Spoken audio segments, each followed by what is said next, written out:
Plus de 600 000 francs CFA remis à 16 veuves et orphelins de la commune d'Abobo par l'ONG FRIA. Ces personnes issues des couches défavorisées ont le regard tourné maintenant vers un avenir meilleur. Un mort et 17 blessés hier à Madagascar dans des affrontements entre policiers et des milliers d'opposants que reproche l'opposition aux autorités malgaches. Nous le saurons dans ce journal. Bonsoir et bienvenue dans le 19h. 16 veuves de la commune d'Abobo pourront nourrir et scolariser leurs enfants. Elles ont reçu plus de 600 000 francs CFA de l'ONG FRIA, de quoi réjouir le cœur de ces femmes qui sont confrontées à des difficultés financières depuis la mort de leur époux. L'ONG FRIA vole au secours de ces personnes depuis maintenant 5 ans. Le reportage de Doigt des Lasers. Abobo, quartier Akeikwa. Dame Aminata Diallo, lavandière, lave toujours de nombreux vêtements pour subvenir aux besoins de ses enfants. Mère de 4 enfants et veuve depuis plusieurs années, elle arrive difficilement à joindre les deux bouts. C'est l'activité que nous faisons pour pouvoir subvenir un peu aux besoins des enfants, surtout les plus petits. Le quotidien, monsieur n'y est plus. Là, il y a un petit décalage.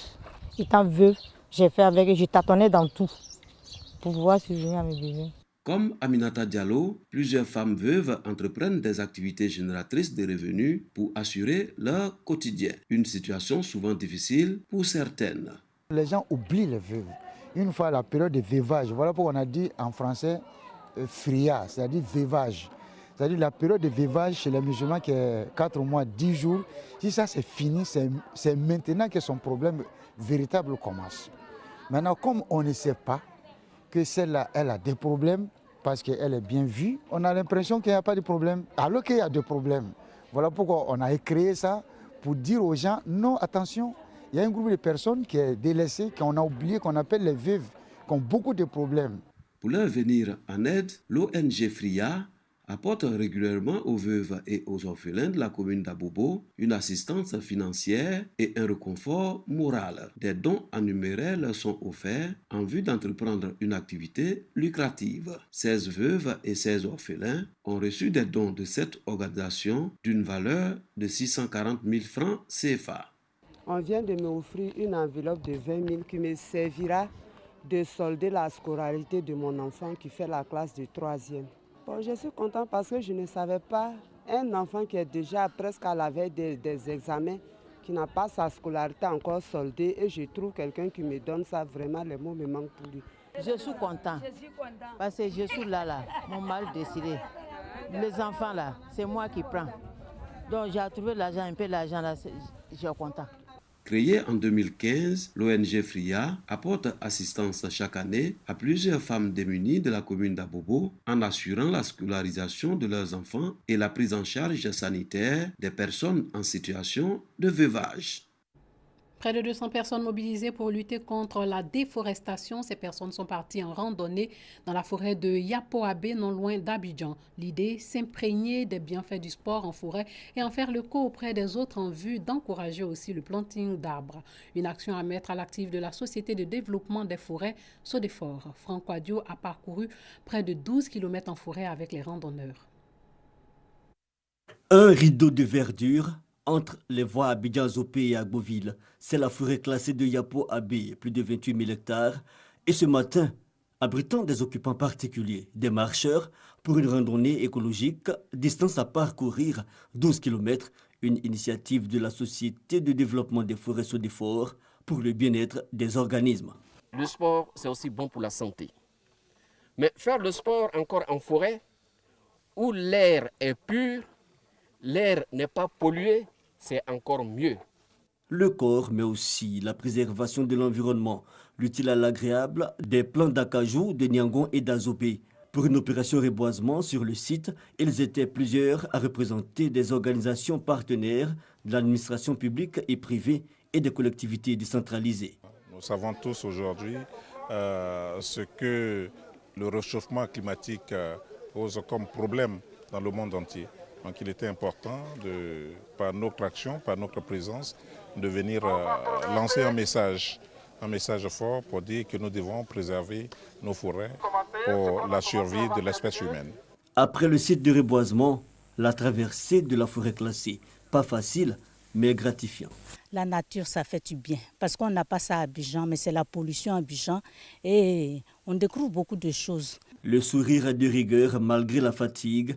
La dernière étape, la visite du site de la CNRA, la base génétique des essences en Côte d'Ivoire depuis les années 60. Une randonnée doublement bénéfique et cela pour un objectif. Nous voulions lancer une campagne de sensibilisation et par la même occasion mettre en place un mouvement. C'est-à-dire c'est le mouvement des amis de la forêt.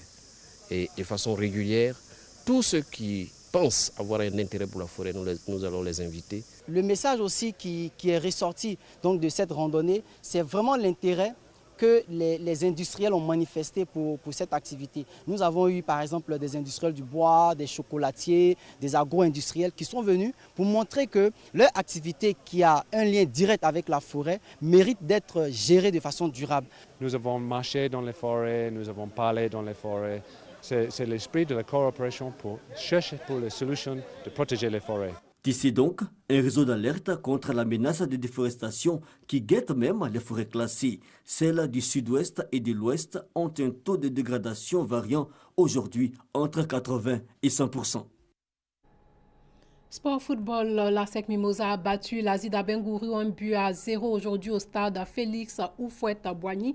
La SEC devient donc champion de Côte d'Ivoire et ce pour la 26e fois.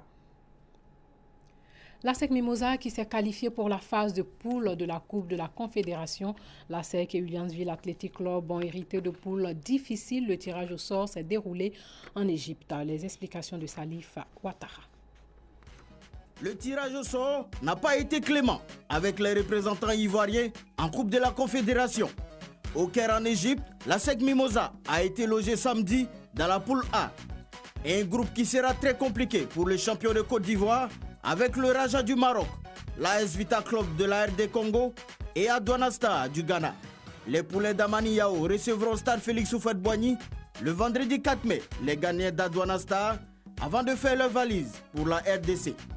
Un match serré face au Dauphin Noir de l'AS Vita Club le mardi 15 mai, avant le choc du mardi 17 juillet face au Diable Vert du Raja de Casablanca au stade Mohamed V qui sera plein à craquer pour l'occasion. Quant au Uliansville Athletic Club, la température va monter d'un cran avec des adversaires coriaces dans la poule C.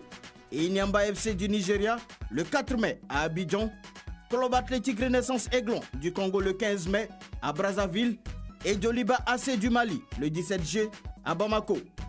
Jusque-là, les protégés du président Koné Abakar ont joué avec la manière, sans aucun complexe d'infériorité ni de pression inutile, mais surtout une grande marque de solidité défensive propulsée par des attaquants réalistes devant le but adverse. Le football passionne même les femmes et aussi les petites filles. En France, à Grenoble, jouer au foot pour le plaisir ou la compétition, c'est un rêve pour certaines petites filles. À Grenoble, la première école municipale de foot féminin gratuite est ouverte à toutes, leur permet de le réaliser. Quand elle arrive au stade, Naïla, 10 ans, salue joueuses et entraîneurs comme une pro. Faire du foot, un rêve devenu passion pour cette jeune grenobloise. J'aime bien quand on est en équipe, c'est un sport collectif. C'est ça que j'aime bien. Quand on fait des matchs. On fait des matchs les samedis, j'ai un entraînement mercredi et vendredi.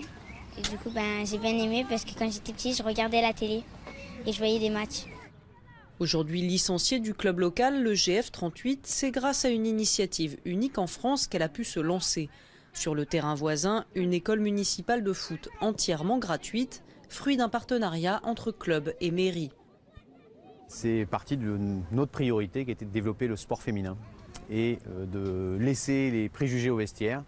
Et pour laisser les préjugés au vestiaire, dans le foot qui est très populaire, hein, le football qu'on aime, qui est accessible à tous, il y avait besoin d'un espace un peu confortable dans lequel on puisse amorcer une pratique.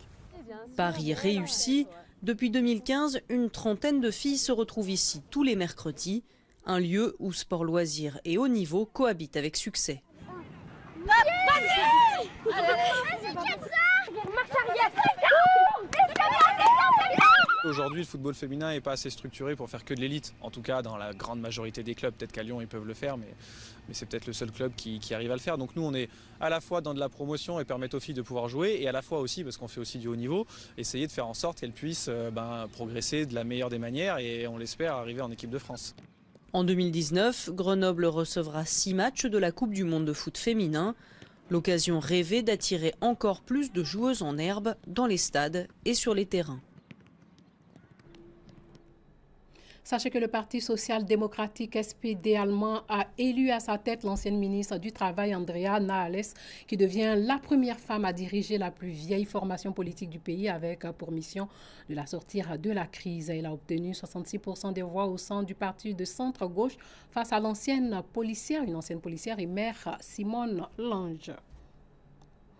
Place à la chronologie. À Madagascar, à l'issue d'un face-à-face opposition-force de sécurité hier sur la place du 13 mai, lieu historique des manifestations malgaches, a dégénéré cette manifestation de l'opposition pour dénoncer de nouvelles lois électorales.